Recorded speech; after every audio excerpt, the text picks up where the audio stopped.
এগুলো ইউজের পরে আবার ডিলিট হয়ে যায়। তাহলে এখানে আমাদের কারেক্ট অ্যান্সার হচ্ছে র্যাম। স্থায়ী মেমোরি কোনটি? দেখো স্থায়ী মেমোরি তো র্যাম তো অবশ্যই হবে না, মাত্রই বললাম র্যাম হচ্ছে একটি অস্থায়ী মেমোরি। তাহলে আমার যদি 1 নম্বর অপশনটা বাদ হয়ে যায়, বাকি থাকে 2 এবং 3, তাহলে আমার কারেক্ট অ্যান্সার হচ্ছে হার্ড ডিস্ক এবং ডিভিডি। এটা হচ্ছে আমাদের স্থায়ী মেমোরি। তারপর যদি আমরা দেখি 5 নম্বরে বলা হচ্ছে সরাসরি কম্পিউটারের সাথে সংযোগ স্থাপন করে কোন ভাষা? আমাদের কম্পিউটার কিন্তু সকল ভাষা বুঝতে পারে না। আমাদের এখানে হচ্ছে 5 প্রজন্মের ভাষা আসছে, প্রথম প্রজন্ম থেকে শুরু করে 5ম প্রজন্ম পর্যন্ত। কিন্তু এই সকল ভাষা কম্পিউটার বুঝতে পারে না। কম্পিউটার শুধুমাত্র বুঝতে পারে বাইনারিতে লেখা 0 এবং 1। তার মানে এখানে কোন ভাষাটা শুধু 0 এবং 1 দ্বারা গঠিত? অ্যাসেম্বলি ভাষাতে বিভিন্ন সংকেত যুক্ত থাকে, এজন্য একে আমরা সাংকেতিক ভাষা বলে থাকি। তাহলে তো অ্যাসেম্বলি ভাষাটা হবেই না। উচ্চতর ভাষা, অতি উচ্চতর ভাষা, এগুলোকে আমরা হচ্ছে ইংরেজি শব্দ দ্বারা লিখে থাকি, তো এগুলো কিন্তু 0 1 দ্বারা হচ্ছে না। তার মানে আমাদের এখানে কারেক্ট আনসার হবে মেশিন ভাষা, যেটা আমাদের কম্পিউটার সরাসরি বুঝতে পারে এবং যা 0 এবং 1 এর সমন্বয়ে তৈরি হয়। তারপরে আমাদের প্রশ্নে বলা হচ্ছে প্রোগ্রামিং ভাষার সর্বনিম্ন স্তর কোনটি? তাহলে দেখো যেটা মেশিন ভাষা এখানে শুধু 0 এবং 1 দ্বারা গঠিত হচ্ছে, এটা আমাদের বোঝা সবচেয়ে বেশি কষ্টসাধ্য। এজন্য এই ভাষাটা হচ্ছে আমাদের সর্বনিম্ন স্তরের ভাষা। তারপর আমাদের প্রশ্ন হচ্ছে প্রোগ্রামিং ভাষার সর্বনিম্ন স্তর কোনটি? দেখো সেম প্রশ্নে দুইবার রিপিট হয়েছে মেশিন ভাষা। মেশিন ভাষার অপর একটি নাম হচ্ছে আমরা অনেকেই জানি যান্ত্রিক ভাষা বলে থাকি, কারণ যন্ত্র এই ভাষাই বুঝতে পারে। আমরা যদি পরের প্রশ্নটা দেখি যে সাংকেতিক চিহ্ন দিয়ে লিখিত ভাষা কোনটি? আমি কিন্তু ইতিমধ্যে আনসারটা বলেছি যে সাংকেতিক চিহ্ন দিয়ে লিখিত ভাষা হচ্ছে আমাদের অ্যাসেম্বলি ভাষা। তার কারণ অ্যাসেম্বলি ভাষায় আমরা বেশ কিছু সংকেত বা নেমোনিক ইউজ করে থাকি, এই জন্য একে আমরা বলি সাংকেতিক ভাষা। তারপরে দেখো বিট, বাইট, মেমোরি অ্যাড্রেস নিয়ে কাজ করে কোন ভাষা? মেশিন ভাষা, মধ্যম স্তরের ভাষা, উচ্চ স্তরের ভাষা। এখন উচ্চ স্তরের ভাষা যেগুলো আমরা নিয়মিত ইউজ করি, আমাদের হচ্ছে C++ অথবা সি প্রোগ্রাম বলো, পাইথন বলো, আমরা যতগুলো নাম জানি সবই হচ্ছে আসলে আমাদের উচ্চ স্তরের ভাষা। এই উচ্চ স্তরের ভাষা কিন্তু আমাদের বিট, বাইট অথবা মেমোরি অ্যাড্রেস নিয়ে কাজ করে না। মেমোরি অ্যাড্রেস নিয়ে আমাদের কাজ করে মেশিন ভাষা এবং মধ্যম স্তরের ভাষা। এখানে সুন্দর একটা জিনিস জেনে রাখা ভালো যে এই মধ্যম স্তরের ভাষাটা একই সাথে বিট, বাইট নিয়ে কাজ করবে এবং উচ্চ স্তরের যে ভাষা এদের সুবিধাও পাওয়া যাবে। আমরা যদি এখন 10 নম্বর এমসিকিউর দিকে দেখি, C++ ভাষা উদ্ভাবন করেন কে? এটা একটা জ্ঞানমূলক প্রশ্ন, আমরা এখানে আসলে সময় দিব না। দেখো যেটা হচ্ছে সি ভাষা ওটা হচ্ছে ডেনিস রিচি, কিন্তু C++ হচ্ছে জন স্ট্রাউস্ট্রপ। মেশিন লার্নিং অ্যাপ্লিকেশনে ব্যবহৃত হয় কোনটি? মেশিন লার্নিং অ্যাপ্লিকেশনের ক্ষেত্রে আমাদের এখানে C++ হবে না, অ্যালগল হবে না, ফোরট্রন হবে না, এটা হচ্ছে আমাদের পাইথন। পাইথন মেশিন লার্নিং এ ব্যবহৃত হয়, পাইথন মেশিন লার্নিং অ্যাপ্লিকেশনের ক্ষেত্রে ব্যবহৃত হয়। তারপরে প্রশ্ন যদি আমরা দেখি যে OPS 5 কোন প্রজন্মের ভাষা? কারোর মধ্যে যদি একটু মিনিমাম আইকিউ থাকে ও এটা আন্দাজি আনসার করলেও মিলে যাবে। OPS এর শেষে কি লেখা আছে? 5 না, তাহলে এটা হচ্ছে পঞ্চম প্রজন্মের ভাষা। OPS 5 পঞ্চম প্রজন্মের ভাষা। তারপরে আমরা 13 নম্বর এমসিকিউ যদি দেখি, একটা উদ্দীপক বলা হয়েছে, চলো উদ্দীপকটা পড়ি। মেইন একটি কম্পিউটার প্রোগ্রামে SQL ব্যবহার করে। SQL এর পূর্ণরূপ হচ্ছে structured query language. Structured query language. তো SQL ব্যবহার করে ইংরেজিতে ডেভেলপ করলো, যা মানুষ সহজে বুঝতে পারে এবং তা কোনো কম্পিউটারের উপর নির্ভরশীল নয়। তাহলে দেখো স্ট্রাকচার্ড কোয়েরি ল্যাঙ্গুয়েজ একটা অতি উচ্চ স্তরের ভাষা বা চতুর্থ প্রজন্মের ভাষা। আমরা সরাসরি এগুলো সহজেই বুঝতে পারি, কারণ এগুলোর যে কোডিংটা অনেকটা ইংরেজি ভাষার মতোই। তাহলে প্রশ্ন বলা হচ্ছে যে উদ্দীপকে উল্লিখিত প্রোগ্রামটি কোন ভাষায় রচিত? অর্থাৎ এই যে SQLটি এটা হচ্ছে এখানে কোন ভাষা? SQL হচ্ছে আমাদের একটি চতুর্থ প্রজন্মের ভাষা অথবা ফোর্থ জেনারেশন ল্যাঙ্গুয়েজ। 14 নম্বর প্রশ্ন আমাদের বলা হচ্ছে যে প্রোগ্রামটি অনুবাদ করার জন্য যে অনুবাদক প্রোগ্রামের প্রয়োজন। আমাদের অনুবাদক প্রোগ্রাম হচ্ছে 3 প্রকার: অ্যাসেম্বলার, ইন্টারপ্রেটার, কম্পাইলার। এখন এই যে অ্যাসেম্বলার ও একটা বিশেষ ভাষাকেই অনুবাদ করে এবং তা হচ্ছে আমাদের অ্যাসেম্বলি ভাষা। এখন আমরা কিন্তু এখানে অ্যাসেম্বলি ভাষা নিয়ে আলোচনা করছি না, তার মানে আমাদের অ্যাসেম্বলারটা কিন্তু এখানে কোনো ভূমিকা রাখবে না। তাহলে বাকি থাকলো আর কে? কম্পাইলার এবং ইন্টারপ্রেটার। সো কম্পাইলার এবং ইন্টারপ্রেটার এরা আমাদের হচ্ছে উচ্চ স্তরের ভাষা অথবা অতি উচ্চ স্তরের ভাষা, এদেরকে অনুবাদ করে থাকে। তাহলে এখানে আমাদের 13 নম্বরের জন্য কারেক্ট আনসার চতুর্থ প্রজন্মের ভাষা, আর 14 নম্বরের জন্য হচ্ছে 2 এবং 3। তারপর আমরা যদি 15 নম্বর প্রশ্ন দেখি যে উচ্চ স্তরের ভাষায় লিখিত পুরো প্রোগ্রামকে একসাথে অনুবাদ করে। কথাটা ভালো মতো এখানে বুঝতে হবে যে একসাথে কে অনুবাদ করে। এটা আমরা হচ্ছে সুন্দরভাবে একটা ওয়ার্ড দ্বারা মনে রাখতাম। একসাথে মানে কি? কমপ্লিট ট্রান্সলেশন না?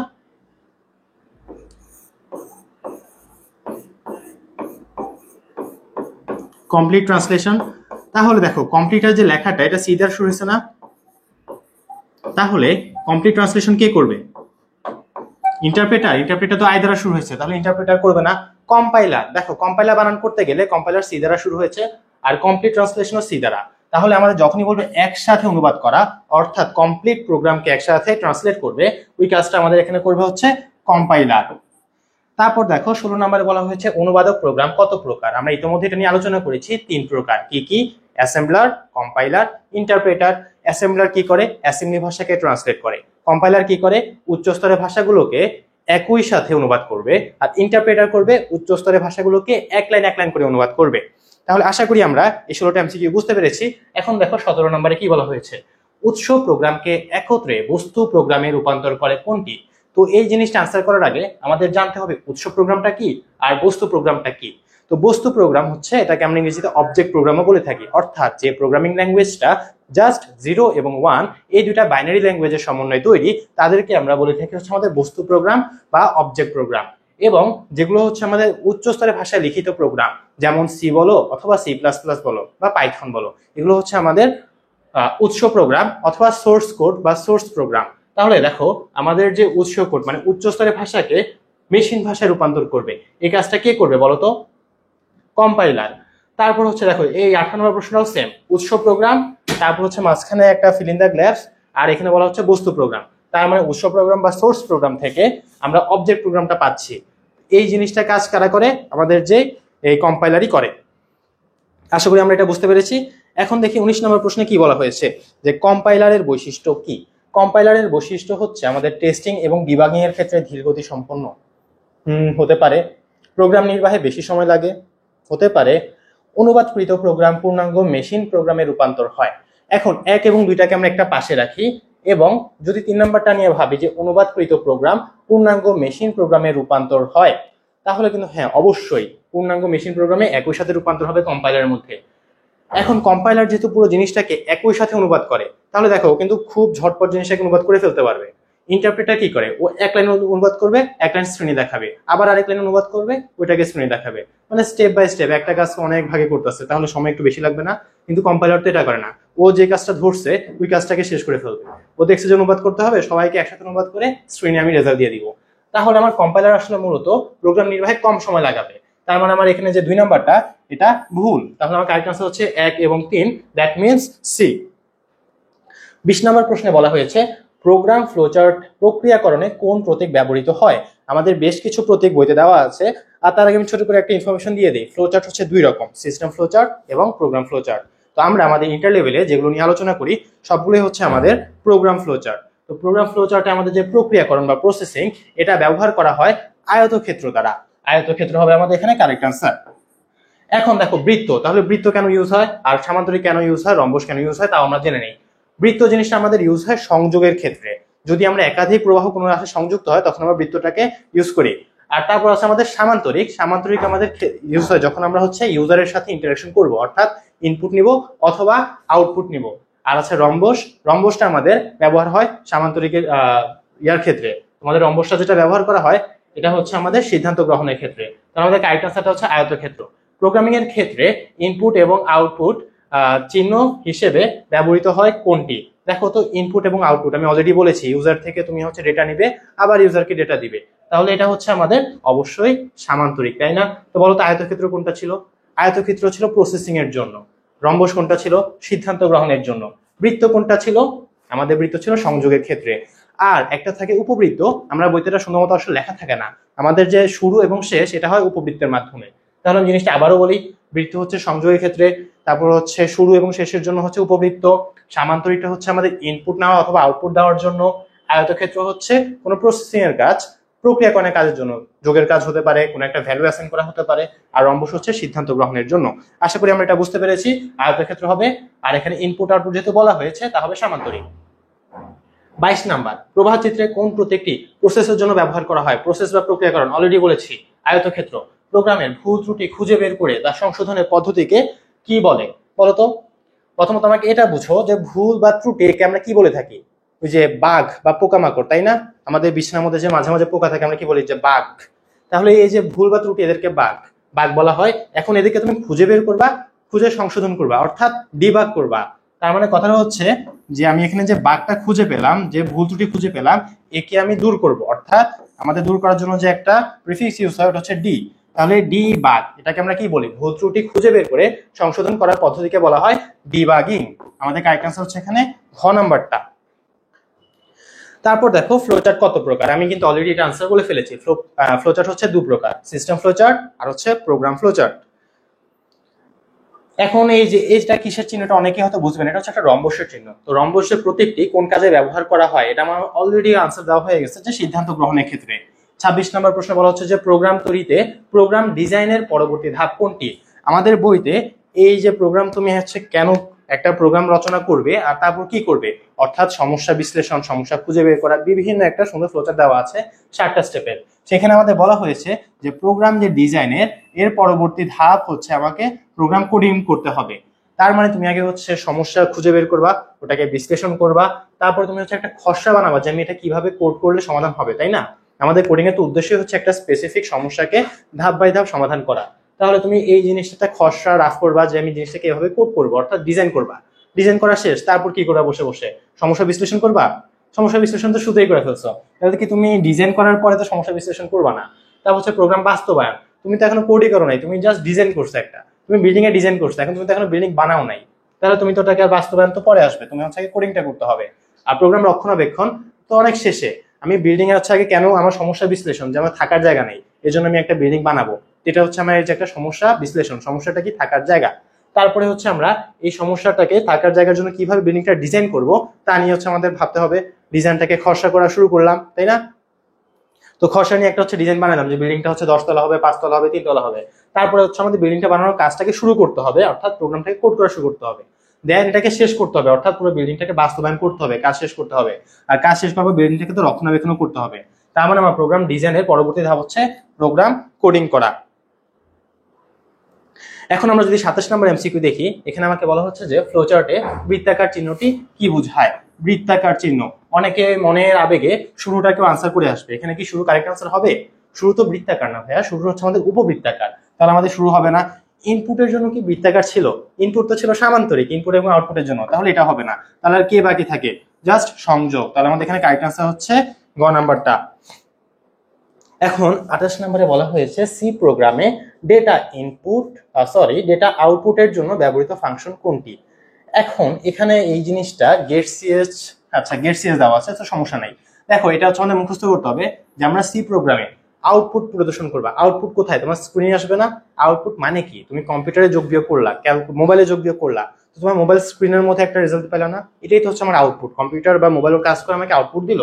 তাহলে এই আউটপুটের জন্য দেখো এই জিনিসটাকে আমরা এভাবে বলতে পারি যে আমাদের মোবাইলের স্ক্রিনে রেজাল্টটাকে প্রিন্ট করছে, তাই না?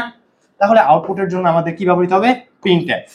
এখন আমি যদি ইনপুট নিতে চাই তাহলে কি হবে? স্ক্যানএফ। এটা আমরা সবাই লিখে রাখি, ইনপুটের জন্য আমাদের ব্যবহার হবে স্ক্যানএফ। আর সি যেহেতু আমাদের একটা কেস সেনসিটিভ ল্যাঙ্গুয়েজ, এখানে আমাদেরকে অবশ্যই বড় এবং ছোট হাতের জিনিসটাকে আলাদাভাবেই রাখতে হবে। তাহলে হচ্ছে স্ক্যানএফ। তোমরা এখানে কেউ কিছু বড় হাতের ইউজ করবা না, সব হচ্ছে ছোট হাতের। তাহলে ইনপুটের জন্য স্ক্যানএফ, আউটপুটের জন্য প্রিন্টএফ। প্রোগ্রাম কাঠামো সিকোয়েন্স কোনটি? তার মানে তুমি যখন সি প্রোগ্রামটা রচনা করবা তোমার কোনটার পরে কি লিখতে হবে এটা আমাকে বলো। যে এখানে আমার কি মেইনের পরে ইনক্লুড আসবে? আমরা তো জানতাম আমাদের সি প্রোগ্রামে সবার আগে শুরু করতে হয় হ্যাশট্যাগ ইনক্লুড দিয়ে, তাই না? তার মানে এটা তো হবেই না। এখন বি নাম্বারে দেখো এখানে বলা হচ্ছে ইনক্লুড, তারপরে হচ্ছে মেইন। হ্যাঁ এটা তো মনে হয় ঠিক আছে, ইনক্লুডই তো আগে আসবে, তার ধারাবাহিকতার পরে হচ্ছে মেইন আসবে। এখন এখানে বলা হচ্ছে এটা কি গ নাম্বারে যে ইনক্লুড মেইন। ইনক্লুড মেইন বলতে তো কিছুই নাই, এটা তাহলে হবে না। ঘ নাম্বারে মেইন ইনক্লুড তারও হবে না। তাহলে এখানে আমাদের কারেক্ট আনসার হচ্ছে আনসার বি। এখন যদি আমরা 30 নম্বর এমসিকিউটা দেখি, সি প্রোগ্রামিং ভাষা কি? একটি কেস সেনসিটিভ ভাষা। হ্যাঁ আমি এটা মাত্রই বললাম যে এটা একটা কেস সেনসিটিভ ভাষা। এর অর্থ হচ্ছে এখানে আমার যে প্রিন্টএফ এর ক্ষেত্রে ছোট হাতের পি দিতে হবে, আমি যদি বড় হাতের পি দেই তাহলে কিন্তু এটা কাজ করবে না। বাট আমরা যে এইচটিএমএল যখন পড়েছিলাম, এইচটিএমএল কিন্তু আমাদের কেস সেনসিটিভ ছিল না। তুমি সেখানে বডির যে সবগুলো ক্যারেক্টার ছোট হাতেও দিতে পারবে, চাইলে বড় হাতেও দিতে পারবে, তোমার দুইটাই জাস্ট ফাইন কাজ করবে, এখানে কোনো সমস্যা নাই। তাহলে দেখো এটা একটা মধ্যম স্তরের ভাষা, এটা কিন্তু সবাই জানি। সি প্রোগ্রাম হচ্ছে আমাদের একটা মধ্যম স্তরের ভাষা। এর অর্থ হচ্ছে এই সি প্রোগ্রাম ব্যবহার করলে আমরা একই সাথে নিম্ন স্তরের ভাষার সুবিধাও পাবো এবং উচ্চ স্তরের ভাষার সুবিধাও পাবো। হ্যাঁ তাহলে এটাও ঠিক। আর 3 নম্বরে বলা হচ্ছে সি একটি উচ্চ স্তরের ভাষা। হ্যাঁ এটাও তো ঠিক বলা যায়, সি তো একই সাথে মধ্যম স্তরের ভাষা, উচ্চ স্তরের ভাষা। এটা কেন বললাম? কারণ আমরা সি প্রোগ্রামে তো উচ্চ স্তরের ভাষার সুবিধাটাও পাচ্ছি। তাহলে এটা কারেক্ট আনসার। তাহলে এখানে আমাদের কারেক্ট আনসার হবে সবগুলোই। এখন আমরা এখানে একটা প্রোগ্রাম দেখলাম, এই ধরনের প্রশ্ন আসবেই, সকল বোর্ডে দেখা যাকে এই ধরনের প্রশ্ন আসে, কারণ এখানে একটু উদ্দীপকটা বড় থাকে, হালকা একটু ম্যাথমেটিক্যালের কাজ থাকে। তো আমরা দেখা যায় এই ধরনের প্রশ্ন দেখলে ভয় পাওয়া যায়, যে মনে করি এটা পারবো না। তাহলে ভয় পাওয়ার আগে একটু প্রশ্ন তো পড়তে হবে। তো দেখি প্রশ্নটা পড়ি। Includes stdio.h। আচ্ছা, ছোট্ট একটা কথা বলে রাখি, stdio.h মানে কি? stdio.h মানে হচ্ছে স্ট্যান্ডার্ড। তোমার এই যে std, এটা এখানে বোঝাচ্ছে স্ট্যান্ডার্ড, i দ্বারা বোঝায় ইনপুট, ও দ্বারা বোঝায় আউটপুট, আর .h দ্বারা বোঝায় হেডার ফাইল। তার মানে আমার জিনিসটা দাঁড়ালো কি? Standard, input, output, header file. এখন আমার এখানে মেন প্রোগ্রাম দ্বারা শুরু করলো, যেখানে ওরা দুটা ভ্যারিয়েবল নিছে, এবং দুইটা ভ্যারিয়েবল হচ্ছে ইন্টিজার টাইপের, i and t। ইন্ট মানে হচ্ছে ইন্টিজার বা পূর্ণ সংখ্যা। এর অর্থ হচ্ছে a অথবা b ভ্যারিয়েবলের মধ্যে আমি যে কোনো পূর্ণ সংখ্যাকে স্টোর করতে পারবো। তাহলে আমি দুইটা ভ্যারিয়েবল নিলাম, a এবং b। আচ্ছা, তাহলে আমাদের এই ধরনের যখন এমসিকিউ আসে, তখন আমরা প্রায়শই একটু বিপদে পড়ি, যে আমরা প্রশ্নটা পড়তে ভয় পাই। তাহলে আমরা কি প্রশ্নটা পড়ি? আমাদের এখানে কি ছিল, যে ইন্টিজার ভ্যারিয়েবল, ইন্টিজার ভ্যারিয়েবলের মধ্যে হচ্ছে আমরা দুইটা ভ্যারিয়েবল রাখলাম, a এবং b। তাদের টাইপটা হচ্ছে কি? ইন্টিজার। তার মানে এখানে পূর্ণ সংখ্যায় থাকতে পারবে। দেখো পরের লাইনে যে কথা সেই কাজ, b এর মধ্যে একটা পূর্ণ সংখ্যা দেওয়া হয়েছে, ওটা হচ্ছে b = 50। তার মানে এখন এই লাইনে আসার পরে আমার b এর ভ্যালু হচ্ছে 50। তো এখন দেখো নেক্সট লাইনে আমরা বললাম a = b, এখানে পার্সেন্টেজ সাইন দেওয়া, তারপর দেওয়া 25। এর মানে কি? এর মানে হচ্ছে b এর যে ভ্যালুটা আছে তাকে যদি আমি 25 দ্বারা ভাগ করি, b এর যে ভ্যালুটা আছে তাকে যদি আমি 25 দ্বারা ভাগ করি, তাহলে ভাগশেষ কত হবে? কথাটা কি বুঝতে পারছো? এই পার্সেন্টেজ দ্বারা বুঝে আসলে ভাগশেষ মানে আমি যদি b কে 25 দ্বারা ভাগ করি, আমি ভাগশেষ যত পাবো তাই হবে আমার এর ভ্যালু। পার্সেন্টেজ মানে হচ্ছে ভাগশেষ। তাহলে দেখো b তে আমার ছিল 50, আমি যদি 50 কে 25 দ্বারা ভাগ করি কি পাবো? এই ভাগটা কি এখন দেখাতে হবে? এটা আমরা ক্লাস 2 তে শেখাই।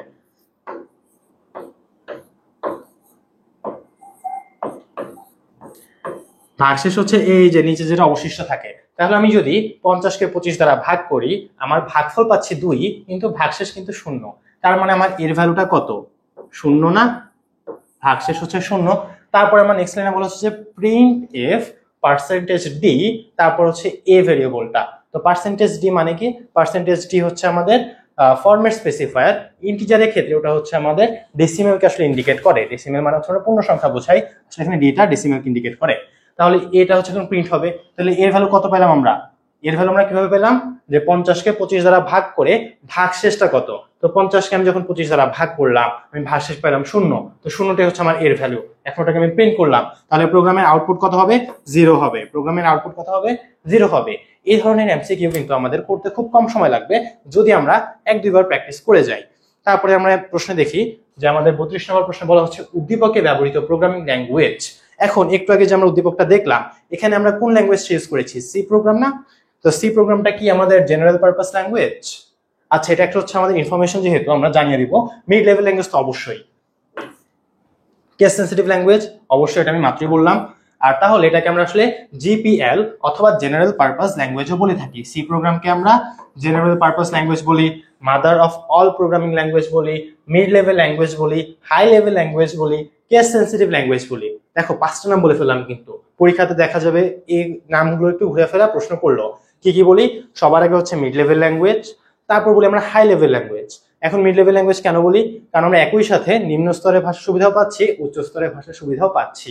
হাই লেভেল কেন বলি? কারণ এই যে উচ্চ স্তরের ভাষা সুবিধা যে পেলাম, তাহলে মিড লেভেল ল্যাঙ্গুয়েজ হলো, হাই লেভেল ল্যাঙ্গুয়েজ হলো।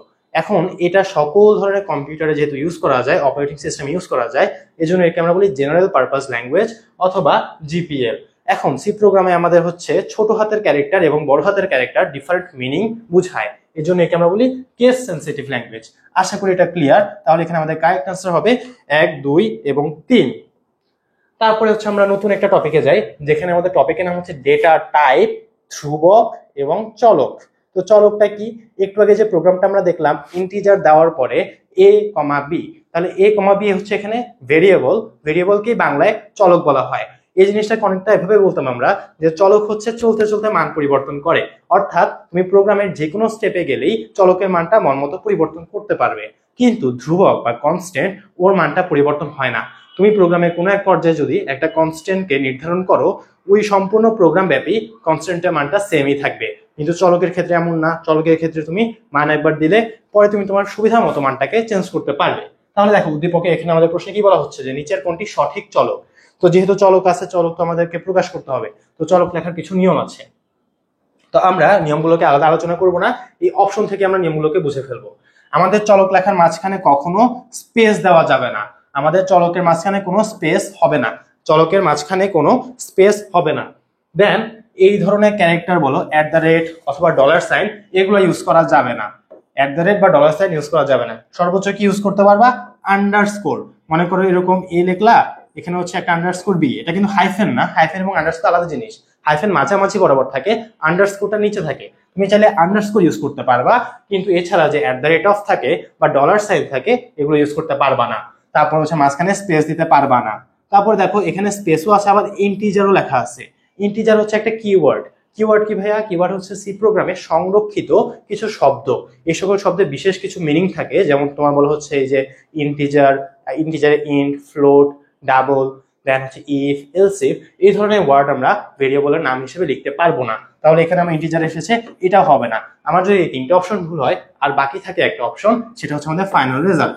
আরেকটা অপশন আমি বলে দেই যে আমাদের ভেরিয়েবলের নাম কখনোই কোনো ভ্যালু দিয়ে শুরু হবে না, অর্থাৎ কোনো নাম্বার দিয়ে শুরু হবে না। তুমি কোনো ভেরিয়েবলের নাম 2, 3, 4 এমন নাম্বার দিয়ে শুরু করতে পারবে না। তারপর হচ্ছে আমাদের সি ভাষায় বৈধ চলক কোনটি? একই ধরনের প্রশ্ন, সঠিক চলক বা বৈধ চলক। এখানে দেখো @ আছে, হবে না। স্পেস আছে, হবে না। হাইফেন আছে, হবে না। রোল, সুন্দর মতো একটা জিনিস যেটা আমাদের ওয়ার্ড দ্বারাই শুরু হয়েছে, অ্যালফাবেট দ্বারা শুরু হয়েছে এবং এখানে কোনো স্পেস নেই, তাহলে এটা হচ্ছে আমাদের কারেক্ট আনসার। তাহলে দেখো আমরা একে একে বি, আর এদিকে হচ্ছে বি। পরবর্তী প্রশ্ন হচ্ছে সঠিক চলক কোনটি? দেখো একই ধরনের প্রশ্ন, এগুলো কিন্তু প্রত্যেকবার একটু ঘুরে ফিরে প্রত্যেকটা বোর্ডেই আসবে। দেখা যাবে আমাদের যেখানে 3 থেকে 4টা বা 5টা নিয়ম আছে, আমরা 5টা নিয়ম যদি সুন্দর মতো একবার পড়ে রাখি, তাহলে ভাই এটা আমরা কেউই ভুল করবো না। তাহলে দেখো এখানে নাম্বার দ্বারা শুরু হয়েছে, হবে না। নাম্বার দ্বারা শুরু হয়েছে, হবে না। ক্যার, ক্যার হচ্ছে আমাদের একটা কিওয়ার্ড, সি প্রোগ্রামে আমাদের 32টা কিওয়ার্ড আছে, তো এই ক্যার যেহেতু হবে না কিওয়ার্ড, এটাও বাদ। তাহলে আর বাকি থাকে নাম 2, তাহলে এটা হচ্ছে আমাদের কারেক্ট আনসার। পরবর্তী দেখো ডেটা টাইপ ইন্টিজারের ফরম্যাট স্পেসিফায়ার। কার ফরম্যাট স্পেসিফায়ার? ইন্টিজার বা পূর্ণ সংখ্যা, যেটা ইতিমধ্যে আমরা দেখেছি 31 নম্বর প্রশ্নের মধ্যে দেওয়া ছিল কিন্তু উদ্দীপকে। ওটা হচ্ছে আমাদের ডেসিমাল ওয়ার্ড, এজন্য এটাকে আমরা মনে রাখার সুবিধার্থে এরকম ডেসিমাল দ্বারাই প্রকাশ করি। এটা হচ্ছে আমাদের কারেক্ট আনসার। তাহলে ভাই এগুলো কি? যেমন তোমার %c, এটা ক্যারেক্টারের ক্ষেত্রে ফরম্যাট স্পেসিফায়ার। ইন্টিজারেরটা হচ্ছে %d, ক্যারেক্টারের ক্ষেত্রে হচ্ছে %c, ফ্লোটের ক্ষেত্রে হচ্ছে %f এবং ডাবলের ক্ষেত্রে ফরম্যাট স্পেসিফায়ার হচ্ছে %lf। কি বললাম? যে ক্যারেক্টারের ক্ষেত্রে এই দেখো এখানে কিন্তু 4টা, আমরা কিন্তু আসলে একটা এমসিকিউ না, আমরা এরকম আরো 4-5টা এমসিকিউ করলাম। এখান থেকে তোমরা যদি সুন্দর মতো করো এবং পাশাপাশি নিজে থেকে একবার প্র্যাকটিস করো। প্র্যাকটিসটা কিভাবে করবা? এই সকল এমসিকিউ দেখবো তুমি তোমার সাপ্লিমেন্টে অথবা মডেল টেস্ট বইতে পেয়ে যাচ্ছ, সেখান থেকে আনসার না দেখে একবার নিজে প্র্যাকটিস করবে অবশ্যই। তো ক্যারেক্টারের জন্য আমরা ইউজ করবো %c। তারপরে আমাদের ক্যারেক্টার পরে কি বললাম যে ইন্টিজার ডেটা টাইপ বা পূর্ণ সংখ্যা যেগুলো ডেসিমাল নাম্বার, এগুলোর জন্য আমরা ইউজ করবো %d। তারপর হচ্ছে ফ্লোট বা ভাসমান বা ভগ্নাংশ সংখ্যা, এর ক্ষেত্রে আমরা ইউজ করবো ফ্লোটের ক্ষেত্রে f। আর যেটা ডাবল, ওটা আসলে বড় একটা ফ্লোট, এর জন্য এটাকে আমরা বলি লং ফ্লোট, এর জন্য এটাকে আমরা লিখি lf, %lf। তাহলে আশা করি এখান থেকে যদি কোনো ধরনের প্রশ্ন আসে তোমরা সকলে পারবা। lfটা হচ্ছে ডাবলের জন্য, তাহলে আমাদের এখানে কারেক্ট আনসারটা হচ্ছে সি। তারপর যদি আমরা পরবর্তী প্রশ্ন দেখি, ফ্লোট টাইপ ডেটা মেমোরিতে কত বাইট জায়গা দখল করে?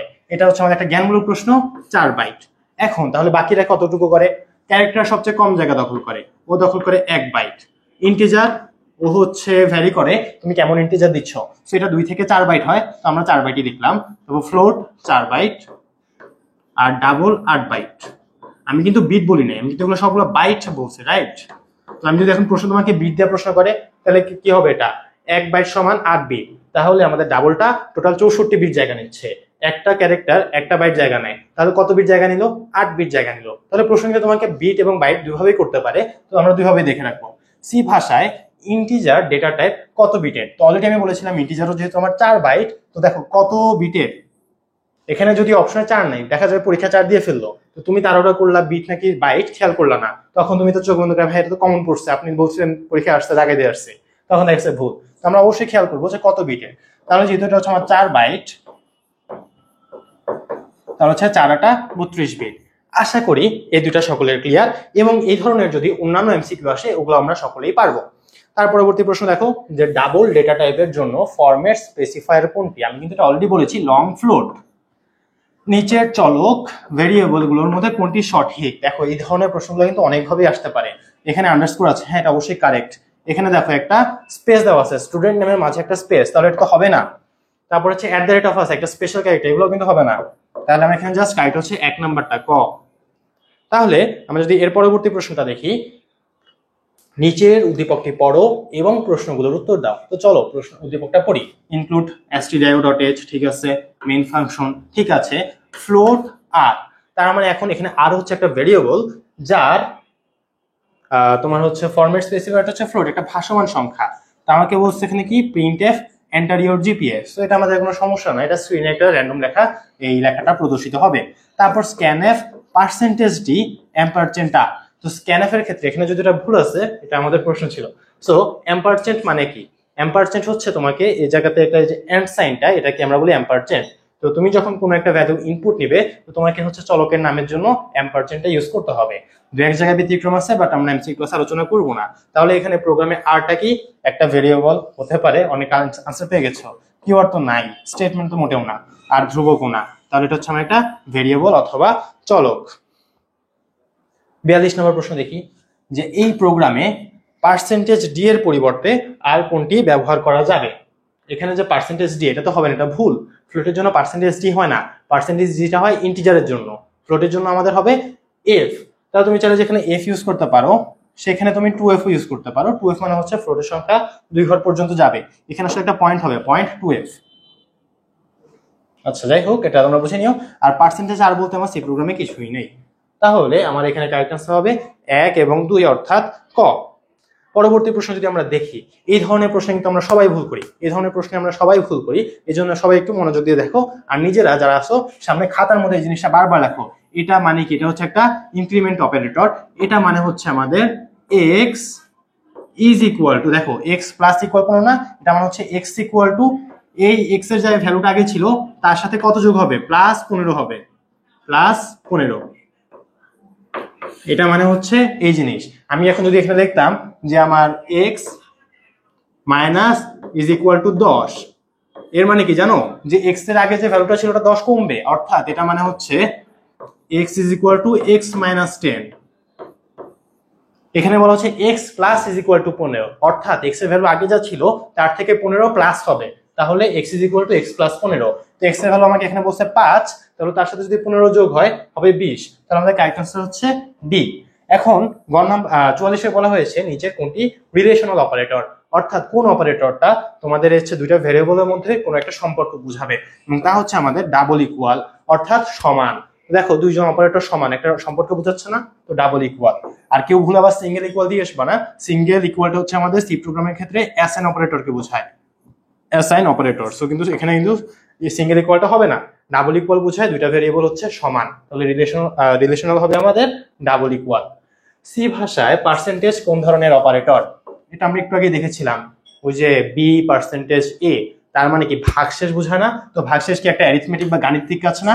অ্যারিথমেটিক অর্থ হচ্ছে গাণিতিক কাজ, এটা কিন্তু রিলেশনাল না, লজিক্যালও না, অ্যাসাইনমেন্টও না। তো আমাদের সি প্রোগ্রামে 8 ধরনের অপারেটর আছে, আমরা এগুলো সবগুলো দেখে নিব। নিচের কোনটি রিলেশনাল অপারেটর? সম্পর্ক বোঝায় কোনটা? এই যেটা হচ্ছে খ নাম্বারটা। খ নাম্বারটা হচ্ছে এটা সম্পর্ক বোঝায় যেটা সমান না। তারপর বলছে সি ভাষায় গাণিতিক অপারেটরের সাহায্যে কি করা যায়? তুমি গাণিতিক অপারেটরের সাহায্যে কি করতে পারবা? নিজেই ভাবো, অবশ্যই গাণিতিক কাজ করতে পারবো, অর্থাৎ যোগ করতে পারবো, ভাগশেষ নির্ণয় করতে পারবো। এখন ছোট বড় তুলনা, এটা কি গাণিতিক অপারেটর? না, এটা তো গাণিতিক অপারেটর না, তাহলে হচ্ছে এটা গাণিতিক কাজই না। তাহলে হচ্ছে আমাদের আনসার হবে 1 এবং 3। আমাদের ছোট বড় তুলনাটা কিন্তু গাণিতিক অপারেটর করে না। এখন আরেকটা উদ্দীপক দেওয়া আছে, integer a is equal two 2 আর হচ্ছে b। তো এখানে বলা হচ্ছে b is equal to plus plus a, b is equal to plus plus a। এখানে হচ্ছে এটা ইনক্রিমেন্টের একটা কাজ। আমাদের ইনক্রিমেন্ট এবং ডিক্রিমেন্ট দুই রকম হয়, প্রি ইনক্রিমেন্ট, পোস্ট ইনক্রিমেন্ট। তোমাদের যদি এই টপিকের উপর ছোট একটা ভিডিও লাগে, সকলেই কমেন্ট সেকশনে এটা জানিয়ে দেবে। তাহলে b is equal to plus plus a, তার মানে হচ্ছে দেখো এই প্লাস প্লাস a মানে কি? প্লাস প্লাস a বলতে বোঝায় এর ভ্যালু 1 বৃদ্ধি পাবে। তাহলে এর ভ্যালু আমার কত ছিল? এর ভ্যালু হয়েছে আমার 3, তাই না? আগে ছিল আমার 2, ওর সাথে 1 বৃদ্ধি পাই, এর ভ্যালু হচ্ছে 3। এখন তাহলে বি এর ভ্যালুটা কত হবে? দেখো বি ইকুয়াল লিখলাম বি এর কিন্তু ভ্যালু অলরেডি এই লাইনে কোনো ভ্যালু দেওয়া হয় নাই, তার মানে এই লাইনে সে বি একটা ভ্যালু চাচ্ছে, বুঝো? তাহলে আমি যখন বি দিলাম ইকুয়াল, তারপর আসলে প্লাস, বি কি কোনো ভ্যালু পাইছে? প্লাসে কোনো ভ্যালু না, এটা একটা চিহ্ন। আবার দেখলো একটা প্লাস, প্লাসে কোনো ভ্যালু না। তারপর দেখলো একটা এ, তার মানে এখানে একটা এর ভ্যালু পাইছে। তার মানে এই বিটা যখন এর ভ্যালুটা পাইলো তখন কিন্তু মাঝখানে অলরেডি দুইটা প্লাস চলে আসছে, রাইট? তার মানে এই ভ্যালু কিন্তু অলরেডি বেড়ে গেল। কত ছিল? 3 হয়ে গেছে, 2 ছিল 3 হয়ে গেছে। তার মানে এই বিটা যখন এ কে খুঁজে পাইছে তখন এর ভ্যালু যত, ওটাই হচ্ছে আমার এখন বি এর ভ্যালু। তার মানে এখানে বি ইজ ইকুয়াল টু 3। এখন আমাদের প্রশ্নটি এরকম হতো যে B is equal to A plus plus. এখন দেখো বি ইকুয়াল দিলাম, একটা অ্যাসাইন অপারেটর দিলাম, তার মানে হচ্ছে বি এর একটা ভ্যালু লাগবে। এখন যখন এই অ্যাসাইন অপারেটর উপরে সরাসরি একটা এর ভ্যালু বি পাই গেল, তাই না? এর ভ্যালু এখন কত? 2 কিন্তু, কারণ আমার কিন্তু এখন প্লাস প্লাস অপারেটরটা আসে নাই। প্লাস প্লাস অপারেটর যখন আসবে তখনই কিন্তু আমার মানটা বাড়বে। অর্থাৎ এই স্টেজে যখন আসছে, এই ক্ষেত্রে দেখো বি যখন এ কে খুঁজে পাইছে তখনও এর ভ্যালুটা বৃদ্ধি পায় নাই, তাহলে এর ভ্যালু এখানে কত হবে? 2 হবে। বাট আমাদের এই উদ্দীপকের আনসারে কারেক্ট আনসার হচ্ছে 48 এর সি। তারপর যদি আমরা দেখি 49-এ কি বলা হয়েছে যে সিনট্যাক্সের কোন পরিবর্তনের জন্য আউটপুট হবে 5। তাহলে আমরা দেখো এর ভ্যালু কত বলা হয়েছে এখানে? 2 না? তাহলে আমি এই লাইনের পরিবর্তে কি লিখলে বি এর ভ্যালুটা 5 পাবো? 2 এর সাথে তুমি কি করলে 5 পাবা? 2 এর সাথে কি তুমি 10 যোগ করলে 5 পাবা? না, 2 এর সাথে তুমি যদি 3 যোগ করো তাহলে 5 পাবা। তুমি যদি এখানে দাও B is equal to A plus 3, এর ভ্যালু ছিল 2 আর তুমি তার সাথে 3 যোগ করছো, তাহলে তুমি 5 পাবা। এটা খুব ইজি একটা প্রশ্ন ছিল, আশা করি সবাই পারবো। তারপর দেখো হচ্ছে আমাদের ইনপুট আউটপুট স্টেটমেন্ট। এখানে আর কয়েকটা এমসিকিউ আমাদের বাকি আছে। 50 নম্বরে বলা হচ্ছে পরবর্তী লাইনে যাওয়ার জন্য। তো পরবর্তী লাইন মানে কি? নিউ লাইন না? তো নিউ লাইনের জন্য হচ্ছে আমাদের ব্যাকস্ল্যাশ এন। এটাকে এভাবে মনে রাখবা যে পরবর্তী লাইন মানে কি? New line. তাহলে নিউ লাইনে যাওয়ার জন্য আমরা কি ইউজ করব? ব্যাকস্ল্যাশ এন ইউজ করব। 51 নম্বর প্রশ্নে বলা হচ্ছে নিচের কোনটি আউটপুট স্টেটমেন্ট। তো আউটপুট স্টেটমেন্ট কিন্তু আমরা অলরেডি একটা দেখেছিলাম যে যখন আমরা stdio.h ইউজ করি তখন আমাদের আউটপুট স্টেটমেন্টটা হয় printf। আচ্ছা, এখানে অলরেডি প্রিন্টএফটা চলে আসছে। তারপর দেখো এখানে আরেকটা জিনিস দেখো, পুটএস আছে। পুটএসও কিন্তু আমাদের একটা আউটপুট স্টেটমেন্ট। প্রিন্টএফও একটা আউটপুট, পুটএফও একটা আউটপুট। এখন তাহলে পুটএসটা আমরা কখন ইউজ করি?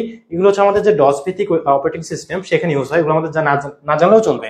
তাহলে আমাদের যেহেতু এমসিকিউ, আমরা জেনে রাখবো যে প্রিন্টএফ আমাদের আউটপুট ফাংশন বা স্টেটমেন্ট, পুটএস একটা আউটপুট স্টেটমেন্ট। তাহলে আমাদের আনসার হবে ক এবং গ উভয়। এটা খ না, এটা হবে ক। ক এবং প্রিন্টএফ এবং পুটএস দুইটা হচ্ছে আমাদের আউটপুট ফাংশন। এখন দেখো ইনক্লুড stdio.h, একটা উদ্দীপক মেইন ফাংশন যেখানে এর ভ্যালু হচ্ছে 3, বি এর ভ্যালু হচ্ছে, এখানে একটু ভুল আসছে জিনিসটা, বি এর ভ্যালু হবে প্লাস প্লাস এ। এখানে যে বি এর ভ্যালু এটা হবে আমাদের B is equal to plus plus A. তাহলে এখন হচ্ছে আমাকে বিটা প্রিন্ট করতে বলছে। দেখো তো আমরা এই ধরনের প্রশ্ন অলরেডি দেখলাম না? এর ভ্যালু কত? 3, কিন্তু বি যখন অ্যাসাইন হলো, অ্যাসাইন অপারেটর পরে কি কোনো ভ্যালু পাইছে? পায় নাই তো, একটা প্লাস সাইন। তারপরে গেল, কোনো ভ্যালু পাইলো? এখনো তো পায়নি, আরেকটা প্লাস সাইন। তারপরে যখন গেল তখন একটা ভ্যালু পাইছে। বাট এই ভ্যালুটা পাইতে পাইতে অলরেডি এ তো প্লাস হয়ে গেছে, দুইটা মান, এখানে দুইটা প্লাস পেয়ে গেলাম। তাহলে এর ভ্যালু ছিল 3, এখন এই স্টেজে এসে এর ভ্যালু কত? 4 না? তার মানে বি যখন ওর হারানোর সঙ্গে এ কে খুঁজে পাইছে তখন কিন্তু এর ভ্যালু 3 এর জায়গায় 4 হয়ে গেছে অলরেডি। তাহলে আমার এখন এই জায়গায় বি এর ভ্যালুটা নিয়ে নিবে, ওটা হবে আনসার 4। তারপর দেখো আমাদের এখানে প্রশ্ন বলা হচ্ছে অতিরিক্ত লাইন না লিখে প্রোগ্রাম রান করলে তুমি এখানে এক্সট্রা কোনো লাইন লিখবা না, এখানে যে কোনো একটা লাইনকে জাস্ট চেঞ্জ করবা। তাহলে রান করলে প্রিন্টএফ ফাংশনে বি এর মান 8 পাবা, এর মান ছিল 3, আর বি ইজ ইকুয়াল টু কিছু একটা লিখবো যেন আমি বি এর মান 5 পাই। কি করব? এর সাথে 5 যোগ করে দিব না? মানে আমার হচ্ছে এর ভ্যালু হচ্ছে 3, আমার বি এর ভ্যালু লাগবে 8। তাহলে আমি 8টা কিভাবে পাবো? আমি যদি এর সাথে 5 যোগ করি তাহলে তুমি 8 পেয়ে যাবো। তাহলে দেখো বি ইজ ইকুয়াল টু,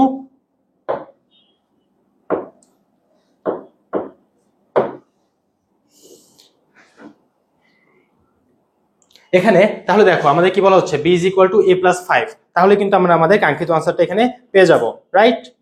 এখন যদি আমরা পরবর্তী এমসিকিউ দিকে যাই তাহলে দেখা যাবে, আচ্ছা এই জিনিসটাকে আমরা সবাই বুঝি যে আমার বি এর ভ্যালু ছিল কত? এর ভ্যালু ছিল 3, 3 এর সাথে আমরা কিভাবে 8 পাবো? যদি আমি 3 এর সাথে 5 যোগ করি তাহলে 8 পাবো না? তাহলে a plus 5 is equal two 8। এখন যদি আমরা পরবর্তী এমসিকিউ দিকে যাই তাহলে দেখো কন্ডিশনাল স্টেটমেন্ট, এই ধরনের প্রশ্ন আসলে আসল কথা সবারই মাথা ঘুরে।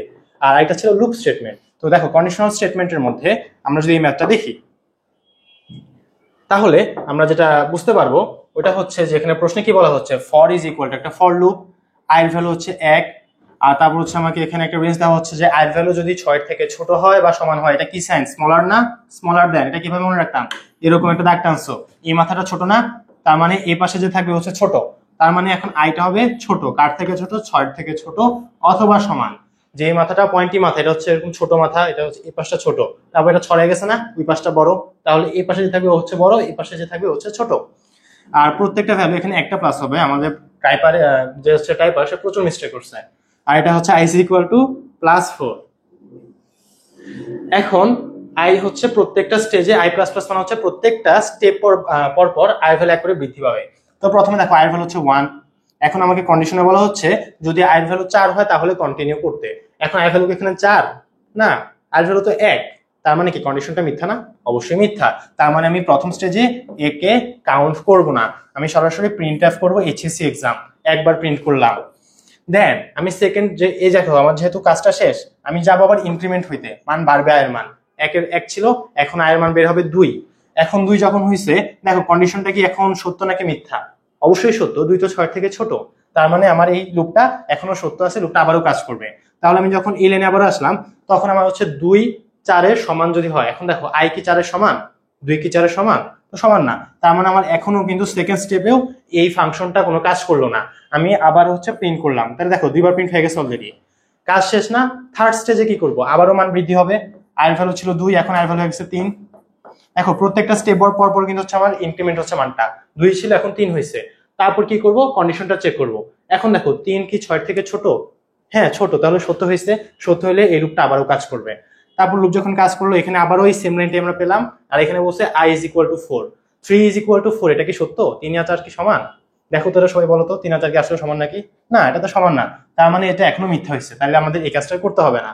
আমি আবার এখানে আসলাম, দেখি প্রিন্ট হয়েছে, তাহলে আমার 3টা প্রিন্ট অলরেডি হয়ে গেল। এখন 4 নম্বর স্টেজে আমার আয়ের ভ্যালু 3 ছিল, ওটা এক বৃদ্ধি পেয়ে 4 হয়েছে। 4 হওয়ার পরে কন্ডিশন চেক করলাম, এখনো কন্ডিশন সত্য, আয়ের ভ্যালু কত? 4 কিন্তু হচ্ছে তোমার 6 থেকে ছোট। তাহলে এখন আমি যাব, এখন যখন আমি এই লাইনে আসছি এখন তো দেখলাম যে হ্যাঁ i ইজ ইকুয়াল টু 4, আয়ের ভ্যালু কত? 4 না, তাহলে 4 ইজ ইকুয়াল টু 4, এখন তো সত্য হয়ে গেছে। এতক্ষণ তো মিথ্যা ছিল 3টা, তাহলে আমরা সুন্দর মতো জিনিসটাকে কাটা চলে গেছি, গুনি নাই, এখন তোকে গুনতে হবে, ও তো এখন সত্য হয়ে গেছে। তাহলে আয়ের ভ্যালু হচ্ছে 4, আমাকে বলছে যদি আয়ের ভ্যালু 4 হয় তাহলে কন্টিনিউ করতে। কন্টিনিউ মানে কি, এটা কি আমরা সবাই জানি? আমাদের এই ধরনের যে ফর লুপ থাকবে সেখানে যদি কন্টিনিউ দেওয়া থাকে তার অর্থ হচ্ছে তুমি যেই মুহূর্তে কন্টিনিউ পাবা তুমি এই পরবর্তী লাইনগুলোকে স্কিপ করে আবার মান বৃদ্ধি করবা।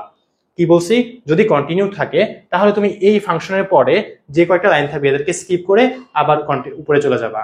বাট যদি ব্রেক থাকে তাহলে তুমি আর উপরে যাবা না, তুমি এগুলো স্কিপ করে সরাসরি প্রোগ্রাম শেষ করে দিবা। তাহলে যেহেতু কন্টিনিউ আছে তার মানে আমার এই 4 নম্বর স্টেজে আর প্রিন্ট হবে না, তো সরাসরি মান বৃদ্ধি হবে। এখন আমার 4 থেকে 1 যোগ হয়ে কত হলো? 5 না? তো 5কে আমি আবার এখানে আসবো কন্ডিশন চেক করতে, দেখলাম হ্যাঁ 5 তো এখনো 6 থেকে ছোটই আছে, মানে সত্য। তাহলে আমি আবারও লুপের মধ্যে আসলাম, এখন দেখো এখন হচ্ছে 5 এবং 4 তো সমান না, তার মানে এটা মিথ্যা। তারপর আমি হচ্ছে প্রিন্ট করব, তাহলে দেখো আমার হচ্ছে 4 বার পর্যন্ত প্রিন্ট করা হয়েছে। তারপর আমি আবার যাবো মান বৃদ্ধি করতে, 5 ছিল বৃদ্ধি পেয়ে হলো 6, তাই না? এখন দেখো এখন যদি আমি আসি 6 কি 6 থেকে ছোট? না, এটা তো এখন সত্য না, কিন্তু আবার ইকুয়াল দেওয়া ছিল, 6 তো 6 সমান, তার মানে এই কন্ডিশনটা এখনো সত্য হয়েছে। তারপর আমি আবার যাব এই লাইনে আসব, 6 এবং 4 কি সমান? না, সমান না, তার মানে এই কন্ডিশনটা এখনো মিথ্যা হয়েছে। তাহলে আমরা এটাকে স্কিপ করে পরের লাইনে গিয়ে আরেকটা বার প্রিন্ট করব। তাহলে আমি কয়টা প্রিন্ট করলাম? 5 বার প্রিন্ট করলাম। তারপরে আমি আবার যাব, 6 এর মানে 1 বৃদ্ধি হবে 7 হবে। এখন এসে তুমি দেখো কন্ডিশনটা চেক করো, 7 6 থেকে না হয় ছোট না হয় সমান, 7 হচ্ছে 6 থেকে বড়, তার মানে এখন সব ক্ষেত্রেই এই কন্ডিশনটা মিথ্যা। তার মানে আমাদের লুপের কাজটা ফাইনালি শেষ। এত মারামারি করলাম, এতবার গেলাম, এতক্ষণে আসলে লুপের কাজটা শেষ হলো। কখন হয়েছে? যখন কন্ডিশনটা মিথ্যা হয়েছে। তো এই কাজটা শেষ হইতে হইতে আমরা এখানে এই এইচএসসি এক্সামটা কয়বার প্রিন্ট করলাম? 5 বার প্রিন্ট করছি সবাই। আশা করি এই জিনিসটা আমরা সকলেই বুঝতে পেরেছি। তারপর 55 নম্বর প্রশ্ন দেখো যে এইচএসসি এক্সাম কতবার প্রদর্শিত হবে যদি আমরা এই ধরনের প্রোগ্রামটা লিখি। এটা আমি একদমই তাড়াতাড়ি বলবো। এখানে দেখো just i is equal two যদি 3 হয় তাহলে কন্টিনিউ, মানে একটা ক্ষেত্রে খালি প্রিন্টটা হবে না। তো দেখি আমরা নরমালি কয়বার প্রিন্ট হওয়ার কথা ছিল ওটা বের করবো, করে তার থেকে 1 কমায় লিখবো। আমার আয়ের ভ্যালু হচ্ছে 1, প্রত্যেক স্টেজে আয়ের ভ্যালু 5 এক করে বৃদ্ধি পাবে। কতক্ষণে এই জিনিস হবে? যতক্ষণ পর্যন্ত আয়ের ভ্যালু 5 এর থেকে ছোট থাকে বা সমান হয়। তাহলে দেখো অবশ্যই তোমার 1 থেকে 1 হবে একবার, তার থেকে 2 হবে, 3 হবে, 4 হবে, 5 হবে, তাই না? তাহলে নরমালি তো 5 বার প্রিন্ট হওয়ার কথা ছিল, কিন্তু যখন 3 হয়েছিল আয়ের ভ্যালু তখন এটা কন্টিনিউ করে দিচ্ছে। তার মানে যখন 3 হয়েছে তখন এই ভ্যালুটা আর প্রিন্ট হয় নাই। তাহলে কয়বার প্রিন্ট হলো? 4 বার প্রিন্ট হয়েছে। কারেক্ট আনসার হচ্ছে আমাদের সি। তো এটা হচ্ছে যেহেতু বুঝাইতে সময় লাগে, বাট তোমরা যদি একবার প্র্যাকটিস করো তোমরা ইজিলি বুঝতে পারবা। 1 থেকে 5 কয়টা হলো? 5টা না? মাঝখানে কন্টিনিউ দিচ্ছে একবার, তাহলে হলো 4। তার আগের প্রশ্ন ছিল 1 থেকে 6, রেঞ্জটা ছিল 6 পর্যন্ত, শুরু হয়েছে 1-এ, তার মানে 6 বার প্রিন্ট হওয়ার কথা ছিল, কিন্তু মাঝখানে কন্টিনিউয়াস ছিল 4 এর মধ্যে, তাহলে একটাতে প্রিন্ট হইতো না, তাহলে 5। দেখো এখন এই প্রশ্নটা একটু সুন্দর একটা প্রশ্ন এবং একটু বড় প্রশ্ন।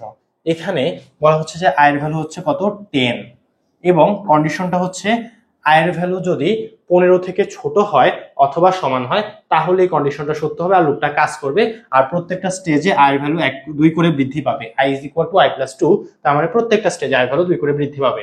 তাহলে দেখো যখন 10 তখন তো কন্ডিশনটা সত্য, 10 তো 15 থেকে ছোট, তাহলে আমরা আসলাম, আমাকে বলছে এখন এই 10 কি 12 থেকে বড় না, তাহলে তো এই কন্ডিশনটা মিথ্যা, তার মানে আমার এই যে ইফ কন্ডিশন এটা ফার্স্ট স্টেজে কাজ করবে না, সেকেন্ড স্টেজে তাহলে এলস যেটা আছে এটা কাজ করবে, আর ওটা হচ্ছে আয়ের ভ্যালু যা ছিল তার থেকে 1 বিয়োগ করে তখন আমাকে ওটা প্রিন্ট করতে হবে।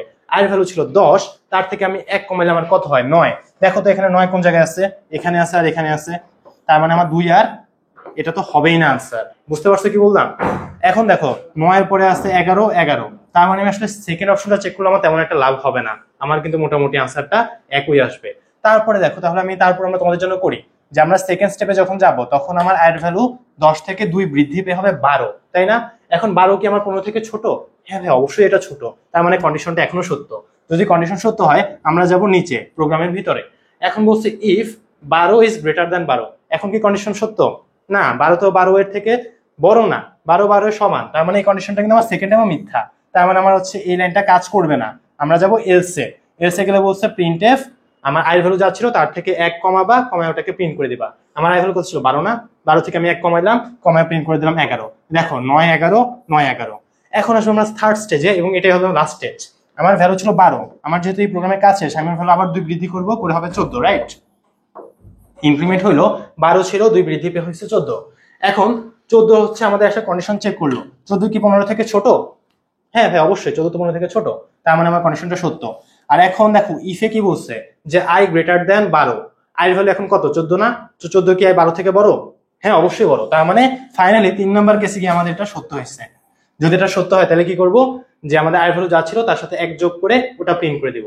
আয়ের ভ্যালু ছিল 14, তার সাথে 1 যোগ করে প্রিন্ট করলে হবে 15, তাহলে আমাদের কারেক্ট আনসার হচ্ছে 15। বুঝতে পারছো? তাহলে এটা একটু জটিল ম্যাথ ছিল, এটা আমি স্বীকার করি একটু জটিল ম্যাথ, তো আশা করি তোমরা যদি এটা একবার দেখো বুঝতে পারবা। আর যারা হচ্ছে বুঝো না এই জিনিসটা, আমি তো অবশ্যই রেকর্ডিং ক্লাসের মধ্যে 2বার রিপিট করবো না, তোমরা জিনিসটাকে আরেকবার রেকর্ডিংটা হচ্ছে 20-30 সেকেন্ড বা 2-3 মিনিট পিছিয়ে নিয়ে দেখে নিবে, তাহলে আশা করি এটা বুঝতে পারবে। তারপর যদি আমরা প্রশ্ন যাই, তাহলে আমরা প্রশ্নের মধ্যে এখন দেখতে পারবো যে বলা হচ্ছে উদ্দীপকে i এর ভ্যালু যদি গ্রেটার দ্যান 12 এই লাইনের মধ্যে, এর পরিবর্তে যদি এই লাইনটা লিখতো যে আয়ের ভ্যালু এখন হবে, মানে দেখো আয়ের ভ্যালু 12 থেকে বড় না হয়ে যদি আয়ের ভ্যালু 12 থেকে ছোট হইতো, জাস্ট এতটুকু রিপ্লেস করতো, তাহলে আউটপুট কি হবে? তাহলে আমি এটা অবশ্যই তোমরা নিজেরা করবে। আমি সিমিলারই স্টেপ বাই স্টেপ সিমিলার একটা প্রবলেম একদম ব্রেকডাউন করে দেখাইছি, তো এটা আমি আশা করব যে তোমরা সকলে করতে পারবে। প্রত্যেকটা স্টেপে এখান থেকে ভেঙে ভেঙে দেখাবা, আর কারেক্ট আনসার হবে এটা। 58 নম্বর প্রশ্নটা একটু মজার, বলছে যে নিচের প্রোগ্রামটির আউটপুট কি হবে, আর প্রোগ্রাম হচ্ছে একটা ফর লুপ যেটা শুরু হয়েছে আমার i থেকে, প্রত্যেক স্টেজে আমার হচ্ছে 2 করে বাড়বে, i + 2, এটা মানে কি যে i এর ভ্যালু আগে যা ছিল তার সাথে 2 প্লাস হবে, রাইট? আর প্রিন্টএফ আয়ের ভ্যালু, তার মানে আসলে আমার আয়ের ভ্যালু 1 থেকে শুরু হবে, প্রত্যেক স্টেজে 2 করে বৃদ্ধি পাবে আর মানটা প্রিন্ট করবে যতক্ষণ পর্যন্ত আয়ের ভ্যালু 9 এর থেকে ছোট বা সমান হয়। তাহলে দেখো কোনটা কোনটা, 1 3 5 7 9, প্রত্যেক স্টেজে 2 করে বাড়ছে আর ওটা প্রিন্ট হয়েছে, কতক্ষণ প্রিন্ট হয়েছে? যতক্ষণ পর্যন্ত 9 এর থেকে সমান বা 9 এর থেকে ছোট আসছে, তাহলে এটা হচ্ছে আমাদের কারেক্ট আনসার। এখানে ওরা শুরুতে 2 প্রিন্ট করছে, 2টা প্রিন্ট করলো কিভাবে? আমি শুরু করছি বিজোড় সংখ্যা 1 দিয়ে, আর প্রত্যেক স্টেজে আমি 2 করে বাড়াচ্ছি, 1 3 এভাবে না পাবো, তাহলে আমি 2 4 এগুলো তো পাবোই না। এখানে দেখো এই যে 2 4 সব দিয়ে রাখছে, আমি কি 2 এখানে পাবো? আমি যদি তোমাকে বলি আমি তোমাকে 1 টাকা দিলাম আজকে, আর কালকে আমি তোমাকে 2 টাকা দিব, এরকম প্রত্যেকদিন 2 টাকা করে দিতে থাকবো, তো তোমার কাছে আজকে 1 টাকা, কালকে 3 টাকা, পরশুদিন 5 টাকা, এভাবে না হবে, তুমি তো আর জোড় সংখ্যায় 4 টাকা আনতে পারবে না। তাহলে আশা করি এটা সবাই আমরা বুঝতে পেরেছি। তারপর দেখো 29 এর মধ্যে এখন হচ্ছে আয়ের ভ্যালুটা শুরু হয়েছে 2 থেকে, আর প্রত্যেকটা স্টেজে 2 করে বাড়বে 10 যতক্ষণ পর্যন্ত না 10 হয়। এখন বলছে প্রিন্ট করতে আগেরটার মতোই 2 4 6 8 10। এখন কিন্তু তুমি কোনো বিজোড় সংখ্যা পাবা না, কারণ তোমার ভ্যালু 2 আর তুমি প্রত্যেকবার 2 করে যোগ করতেছো, তাহলে অবশ্যই আমার 3, আমি এগুলো এখানে পাবোই না। এগুলো অনেক সহজ না? পরীক্ষা কিন্তু এগুলো আসলে আনসার করতে তোমার থেকে 20 সেকেন্ড বেশি লাগা উচিত না, কারণ তুমি প্রশ্নটা দেখলে আসলে বুঝতে পারবা শুরু হয়েছে 2 বাড়বে 2 করে, তাহলে আমার সংখ্যা হচ্ছে 2 4 6 8 এভাবে যাবে। কতক্ষণ যাবে? যতক্ষণ পর্যন্ত ওই লিমিটের মধ্যে থাকবে। প্রোগ্রামে লুপের মান বৃদ্ধি করতে কোনটা ব্যবহার করা হয়? i = i+1, হ্যাঁ এটা তোমরা জানি, অলরেডি বললাম, আই প্লাস প্লাস এটাও তো অলরেডি বললাম ইনক্রিমেন্ট, আর তারপরে যে আই প্লাস ইকুয়াল 1 যেটা আমরা অনেকে একটু কঠিন মনে করি, তাহলে এই তিনটাই ব্যবহার হয়। কারেক্ট আনসার হচ্ছে 1, 2 এবং 3। এখন হচ্ছে আরেকটা উদ্দীপক, এখানে আমাদের আই ভ্যালু শুরু হয়েছে 3 থেকে এবং আই ভ্যালু হচ্ছে তোমার এখানে ইকুয়াল আই, এটা হচ্ছে একটু ভুল হয়েছে, এটা হবে তোমার I is equal two I plus 3 অথবা অন্য কিছু হইতে পারে, বাট আসলে ওটা এখন ফ্যাক্ট না। তোমরা জানো যে এই প্রোগ্রামটা এখন কিভাবে করবা, এখানে কোনো কন্টিনিউ বা ব্রেক কিছু বলা নাই, জাস্ট প্রিন্ট এফ। তো তুমি দেখবা যে এই প্রোগ্রামটা পরীক্ষায় যে আমার মনে হয় এটা এখানে ভুলাও আছে, পরীক্ষায় যেটা থাকবে তোমরা অনুযায়ী ইজিলি বের করতে পারবা। এখন উদ্দীপকে প্রিন্ট এফ এই প্রশ্নটাও ভুল আছে, বাট আসলে যেটা বোঝাতে চাইছে যে কোনো একটা কন্ডিশনের মধ্যে কন্টিনিউ লিখে দিল, তো যদি কন্টিনিউ লিখে দেয় আর ওই কন্ডিশন সত্য হলে আমার প্রিন্ট যা হওয়ার কথা ছিল তার থেকে একটা কম হবে না। আর যদি কোনো কারণে ব্রেক দেওয়া থাকতো কি হইতো, পুরো প্রোগ্রামটাই ওখানে শেষ হয়ে যেত। আমরা কন্টিনিউ দিলে কি করি, জাস্ট ওই শর্তটাকে স্কিপ করে নেক্সট শর্তে চলে যাই। যদি ব্রেক দেওয়া থাকতো তাহলে শর্ত স্কিপ না, পুরো প্রোগ্রামের লুপটাকে ভেঙে দিতাম, যে যতটুকু প্রিন্ট হচ্ছে অতটুকুই, তার সামনে আর কোনো অপশনই চেক করবো না। এখন পরবর্তী দেখো অ্যারে, আর অল্প একটা আমাদের প্রশ্ন আছে যে একই ধরনের ডেটা সংরক্ষণ করে কোনটি। এখন ভাই টপিকের নাম যদি হয় অ্যারে, অন্য কোনো কিছু কি আনসার হবে? আমি যদি তোমাকে বলি আমি তোমাকে অ্যারে পড়াচ্ছি, আমি তো তোমাকে কোনো আনসার এখানে দেবো না। তাহলে আমাদের এখান থেকে আমরা সংজ্ঞাটা মুখস্থ করে রাখি যে সি প্রোগ্রামে একই ধরনের ডেটা সংরক্ষণ করার জন্য আমরা যা ব্যবহার করি তাকে আমরা বলি অ্যারে। সি ভাষায় সমজাতীয় ডেটা বা একই ধরনের ডেটা সংরক্ষণের জন্য কোনটি ব্যবহার করা হবে? অ্যারে। দেখছো না, একদম সুন্দর এবং সহজ কিছু এমসিকিউ, যে সি প্রোগ্রামে সমজাতীয় ডেটা সংরক্ষণ করার জন্য আমরা ব্যবহার করি অ্যারে। এখন এই প্রশ্নটা বলা হচ্ছে যে ক্যারেক্টার নেম এখানে একটা, এটা হচ্ছে একটা অ্যারের ম্যাথ। অ্যারেকে আমরা কিভাবে করি, যে কোনো একটা ভেরিয়েবলের মধ্যে থার্ড ব্র্যাকেটের মধ্যে একটা নাম্বার লিখি, তো যে কটা নাম্বার লিখবো ওই অ্যারেতে ওই কয়টা জায়গা, মানে ওই ভেরিয়েবলের মধ্যে ওই কয়টা জায়গা তৈরি হয়ে যায়। তাহলে এখানে বলছে যে 3টি অক্ষর ইনপুটের জন্য, এই নেম ভেরিয়েবলের মধ্যে তুমি 3টা অক্ষর ইনপুট দিতে চাও, এর জন্য এই মানে কোয়েশ্চেন মার্কে কি বসবে? তো তুমি যদি 3টা সংখ্যা ইনপুট দিতে চাও তোমাকে অ্যারেতে 4টা জায়গা নিতে হবে, তুমি যদি 10টা সংখ্যা ইনপুট দিতে চাও তোমাকে 11টা জায়গা নিতে হবে, তুমি যদি 20টা সংখ্যা ইনপুট নিতে চাও তোমাকে অ্যারের জায়গা অবশ্যই 21 রাখতে হবে। তার কারণ বাই ডিফল্ট আমাদের অ্যারের যে সর্বশেষ ঘরটা ওটা সিস্টেম দ্বারা ফিল আপ হয়ে যায়। তার মানে তুমি যদি অ্যারেতে 3টা জায়গা নাও তাহলে ওই 3 নাম্বার ঘরটা সিস্টেম নিয়ে নিবে, তার মানে তুমি ইউজ করতে পারো 2টা ঘর, কিন্তু তোমাকে তো এই জায়গাতে 3টা অক্ষর ইনপুট নিতে হবে। আমার কথা কি বুঝতে পারছো? তুমি যদি কোনো কারণে অ্যারে ইউজ করো, অ্যারের যে সর্বশেষ ঘরটা ওটা সিস্টেম নিজের কাজের জন্য ব্যবহার করবে, আর ওটা হচ্ছে এসকেপ সিকোয়েন্সের জন্য ইউজ করে ওরা। তো আমরা অবশ্যই যদি 3টা ঘর নিতে চাই আমাদেরকে এই কোয়েশ্চেন মার্কে বসাইতে হবে 4। তারপর বলা হয়েছে যে উদ্দীপকের স্ক্যানএফ ব্যবহার করলে অক্ষরগুলো একত্রে থাকবে, মোট অক্ষরগুলোর সংখ্যা জানা যাবে এবং অক্ষরগুলো একবার ইনপুট নিবে। হ্যাঁ, অক্ষরগুলো আমি ইনপুট নিতে পারবো, একত্রে থাকবে, কিন্তু অক্ষরের সংখ্যা জানা যাবে না। অক্ষরের সংখ্যা জানার জন্য আমাদের ইউজ করতে হবে স্ট্রিং লেন্থ। স্ট্রিং লেন্থ, আচ্ছা জিটিএস, যাই হোক স্ট্রিং লেন্থ এখানে। তারপর দেখো হচ্ছে আমাদের প্রশ্ন বলা হচ্ছে ফাংশন, দুটি স্ট্রিং এর মাঝে, এই যে string length, string alien, string length, দুটি স্ট্রিং এর মাঝে তুলনা করার জন্য, তুলনাকে ইংরেজিতে কি বলে? তুলনাকে ইংরেজিতে কি বলে? কম্পেয়ার না? তো তুমি যদি দুটো স্ট্রিং এর মাঝখানে কম্পেয়ার করতে চাও তুমি কি ইউজ করবা? তুমি অবশ্যই স্ট্রিং কে কম্পেয়ার করতেছো না, স্ট্রিং সিএমপি, স্ট্রিং কম্পেয়ার। তারপরে প্রশ্ন দেখো সি ভাষায় লাইব্রেরি ফাংশন কোনটি? ইফ কি লাইব্রেরি ফাংশন না, সামও কোনো লাইব্রেরি ফাংশন না, এভারেজও না, প্রিন্টএফ, স্ক্যানএফ এরা হচ্ছে আমাদের সি প্রোগ্রামে লাইব্রেরি ফাংশন। আর দুটি এমসিকিউ আছে আমাদের এখানে, যে একটি স্ট্রিং এর দৈর্ঘ্য বের করার জন্য ইউজ হবে কে? অলরেডি বললাম স্ট্রিং লেন্থ, অ্যালিয়ান, জিটিএস, শর্টে আমরা জাস্ট 3টা ওয়ার্ড অ্যালিয়ান দিয়ে লিখলাম। সি ভাষার লাইব্রেরি ফাংশন কে? অ্যাড হচ্ছে একটা ইউজার ডিফাইন ফাংশন। তাহলে এই ধরনের প্রশ্নে দেখে অপশন তাকাও, কোনো সিঙ্গেল অপশন তো রাইট হতে পারবে না। তাহলে আমি যদি একটা ইনকারেক্ট বের করতে পারি আমি তো বাই ডিফল্ট এখান থেকে আসলে আনসারটা পেয়ে গেলাম, যে অবশ্যই প্রিন্টএফ, স্ক্যানএফ, যেটা আমি অলরেডি বলেও ফেলেছি যে আমাদের সি ভাষায় লাইব্রেরি ফাংশন হচ্ছে প্রিন্টএফ এবং স্ক্যানএফ। তাহলে আমাদের আজকের এই যে রেকর্ডিং ক্লাসটা এ পর্যন্তই ছিল। আশা করি তোমরা যদি এই 70টা এমসিকিউ সুন্দর মতো বুঝে বারবার প্র্যাকটিস করতে পারো তাহলে বোর্ডে এমন কোনো প্রশ্ন থাকবে না যেটা তুমি আসলে আনসার করে আসতে পারবে না।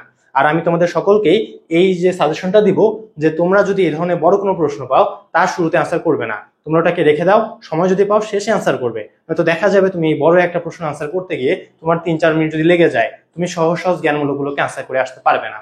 তাহলে তোমাদের সকলের সুস্বাস্থ্য কামনা করে আজকে আমরা ক্লাসটা এখানে শেষ করছি। আসসালামু আলাইকুম।